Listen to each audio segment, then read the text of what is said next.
मुल्तानी कुका cough syrup खांसी और कफ की एक प्रभावी आयुर्वेदिक कफ सिरप है जिसे प्रसिद्ध आयुर्वेदिक कंपनी मुल्तानी फार्मास्यूटिकल्स लिमिटेड बनाती है। चिकित्सक खांसी को दूर करने के लिए कुका कफ सिरप को एक बेहतरीन आयुर्वेदिक फॉर्मुलेशन मानते हैं। राइनाइटिस और गले के दर्द में भी यह उपयोगी साबित होता है। कुका कफ सिरप के घटक तत्व। कुका कफ सिरप एक आयुर्वेदिक दवा है जिसमें कई औषधीय गुण वाले तत्वों का सम्मिश्रण होता है। कुका कफ सिरप में शामिल जड़ी बूटियां और घटक तत्व इस प्रकार से है। तुलसी, यह शरीर की रोग प्रतिरोधक क्षमता को बढ़ाता है। वासा, यह कफ को पतला करके निकालता है।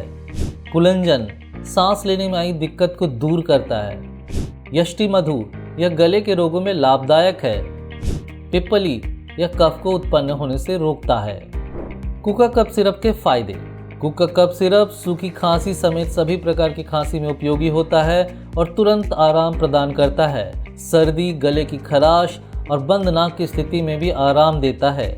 कुका कफ सिरप सूखी और बलगमी खांसी को ठीक करता है, गले की खराश को दूर करता है, बलगम को पतला कर बाहर निकालने में मदद करता है, गले में ठंड या एलर्जी के कारण होने वाले परेशानी में राहत देता है।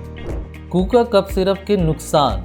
कुका कफ सिरप के दुष्प्रभाव का कोई मामला सामने नहीं आया है, लेकिन चिकित्सक की देखरेख में उपयोग करना श्रेष्ठकर होगा।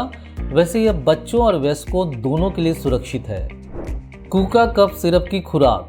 कुका कफ सिरप को आप 2 चम्मच दिन में 3 बार ले सकते हैं, लेकिन यदि खांसी फिर भी नहीं जाती है तो आपको अपने डॉक्टर से सलाह लेनी चाहिए। साथ ही ये ध्यान रखना चाहिए कि डॉक्टर की सलाह के बिना गर्भवती महिलाएं और स्तनपान कराने वाली माताएं इसका उपयोग न करें। बच्चों को देने से पहले भी आयुर्वेद चिकित्सक से परामर्श कर लेना चाहिए और निर्धारित खुराक से अधिक मात्रा का सेवन नहीं करना चाहिए। आशा करते हैं कि आपको कुका कफ सिरप के बारे में दी गई जानकारी पसंद आई होगी। अगर आपको यह वीडियो अच्छा लगा हो तो इसे लाइक और शेयर करें। साथ ही चैनल को सब्सक्राइब करना न भूलें। धन्यवाद।